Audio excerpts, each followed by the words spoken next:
It might go without saying, but weapons play a huge part of Cyberpunk 2077, and over the past couple of weeks, CD Projekt Red have given us more information about the weapons that will be included within Cyberpunk than ever before. So what better time to go through everything that we know about the weapons so far. Before I do get into the video, if you do want to see me streaming this game live the second that it does drop, then you can find a link in the description down below that will take you over to the Twitch channel. Head over to there, drop a follow, and you'll be notified the next time I go live. Right now I am streaming Red Dead Online as my main game, and I stream every Monday, Wednesday and Friday. Getting back into the Cyberpunk weapons, CD Projekt Red have revealed 3 different types of weapons, but we're also going to be talking about everything that you can use to help benefit V whilst being in conflict. So to begin with, weapons are broken down into 3 different categories. You have tech weapons, power weapons and smart weapons, and you can change your loadout to be any of these. It is entirely up to you. Starting off with power weapons.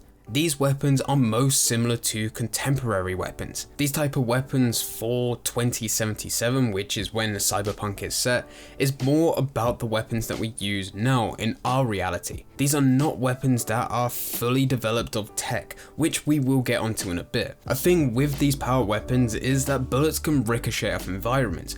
So you can hit someone hiding behind cover, hiding behind walls, whatever's in front of them, you can see the trajectory of those bullets and you can be so tactical with them. The next type of weapon is tech weapons. These weapons use electromagnetic power to propel a full metal projectile at extreme velocities. So even though the previous category was power weapons, these are actually probably going to be more powerful than power weapons. We're seeing gameplay of these weapons and it completely destroys enemies.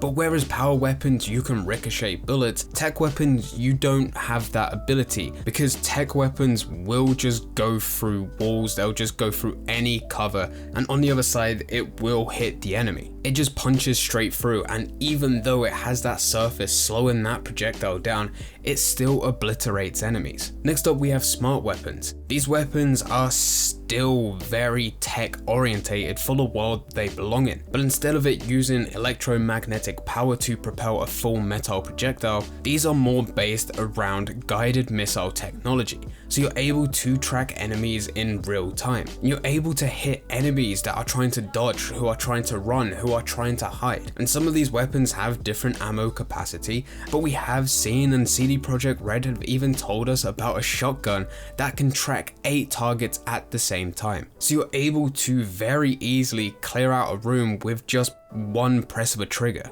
In all 3 of these categories for weapons, there's 2 additional ways that you can improve them. You have weapon mods and you have weapon attachments. You might think that both of these are very similar, but they are 2 separate things. Weapon attachments are more about your scopes, your silencers. These can be added to your weapon as you're playing the game, and this will improve statistics and also unlock more opportunities in gameplay. Whereas weapon mods are more about software modifications that you can make to the weapon. This is a small chip that you can install within your weapon, and it will change the statistics of the gun, improving damage, accuracy, more fire rate. You can change the gunplay on a fundamental level by including non-lethal rounds or biochemical rounds. So what was once the weapon that you was using, you can go and do a weapon modification, insert a chip into it, and it can completely change the weapon so that you don't recognize what it once was. This will bring huge variation to gunplay within this game. So far through my research, the stats for each weapon is broken down into 4 categories. Firstly, you have DPS, which is damage per second. Then you have damage itself. This is the amount of damage that you can do per shot. Next up, you have attaches per second, which is the fire rate of the weapon. And then finally, you have additional perks. So this is like physical damage, chemical damage, as well as any other perks that are added to Cyberpunk. With this, we still do not know everything. And finally, with these 3 categories of weapons, on top of changing modifications as well as attachments, you can also just change the aesthetics. So far, CD Projekt Red haven't revealed too much about what you can change aesthetically. We don't know what you can put on it, but we assume that there will be a lot of different variants. And all of that information that I've just said is just for the 3 main categories of weapons: your tech weapons, your power weapons, and your smart weapons. There's another number of different guns that you can get in each and every category. Some of them have already been revealed, but we will not be going through them today. There's still a lot of other ways that you can upgrade V that you can buy into, which will benefit you once you do get into conflict. The first one is melee weapons. These are weapons like thermal katanas, produced by Arasaka, which features a heated blade. With these type of weapons, there's less modern available, there's less attachments available, but does help you massively for that very close combat. And we see how brutal it can be with some of the clips that CD Projekt Red have shown us already.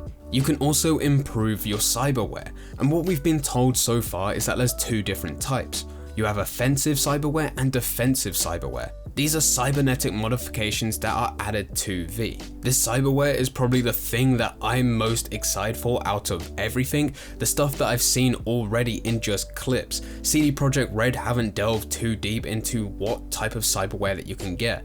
But so far, we've seen explosions coming out of people's hands, we've seen different types of blades coming out the arms. All of these cyberware modifications is something that you can add to V within the game. And then finally, we have our throwables, which yet again CD Projekt Red haven't gone too far in depth with, but this will be your grenades and your different types of grenades that you can get. Everything that I've mentioned so far is entirely up to you whether or not you want to be part of your loadout. You can change things in so many different ways, which gives you a crazy amount of variation in what you want to do and how you want to play Cyberpunk, which is absolutely insane. But things do get better, because Cyberpunk isn't just a first-person shooter, it's also an RPG. So as you progress through Cyberpunk, V gets more proficient with these weapons. So what you'll notice is no matter what the weapon is, no matter what category that you've gone in, reload times will become shorter, accuracy of weapons improve, you'll get a faster aiming time, you can move faster with your weapons, you'll have more control over your weapons, and all of this together will give you more opportunity to defeat your enemies. Adding to this progression system, you don't just start with every single one of these weapons, you have to find them within the world, and there's a couple ways that you can do that, especially considering that they're pretty much everywhere from what we're hearing. Straight away, you can buy weapons at shops. These shops hold an entire catalogue of weapons that you can get, but don't expect to get the best of the best of the best at these shops. Some of the best weapons in the game will have to be taken from enemies in loot, or even finding loot caches that can be found within Night City. Weapon variety is broken down into 4 categories. You have common, uncommon, rare, and legendary. As the weapon increases in rarity, they also climb in power. So as already mentioned, the weapons that you get from the shop aren't the best of the best, and they'll most likely be common weapons, but the weapons that you find in and around Night City, as well as the loot that you get off other enemies, are most likely going to be uncommon and rare. So that begs the question, how do you get legendary weapons? Legendary weapons are very specific. They have unique abilities that you can't find on any other weapon in the game. And all we know about these is that it's going to be a tough choice for you to get it. CD Projekt Red said that to get legendary weapons, players will have to make some tough choices. An example is given that you might have to kill a character to get a legendary weapon, or spare them because you like the character. And this would have to be a choice entirely up to you. Do you value that character more than that legendary weapon? Or is it vice versa? Are you happy to kill that character off and never have to deal with him again just so you can get that legendary weapon? Now, we do not know how in depth this goes. We do not know what type of characters that you have to kill. But the way that CD Projekt have been talking about it, and the fact that this is a role-playing game and we already know how in-depth Cyberpunk is, this choice here would probably end up being something of you losing out on gameplay just because you kill them to take the legendary weapon. So you need to make that choice by yourself. But anyway, that is everything we know about the weapons added to Cyberpunk so far. As we get closer to the release date, we'll probably see even more information about weapons and how in depth it goes. But out of everything that you've seen from CD Projekt Red so far, let me know in the comment section down below what is your favorite weapon. I'm going to include this as everything, so not just your tech weapons, your power weapons, your smart weapons, but also melee weapons, your cyberware, whether it be offensive or defensive, and also throwable weapons. Let me know all your thoughts in the comment section down below. If you do want to see me streaming this game live the second that it does drop, hopefully it still remains later this year and hopefully it doesn't get delayed again, then there is a link in the description down below that will take you over to Twitch. Head over to there, drop a follow, and you'll be notified the second this game comes out. But anyway, thank you very much for watching. I hope you guys did enjoy. If you did enjoy, don't forget to leave a like and subscribe. But for now, I'm going. So see ya.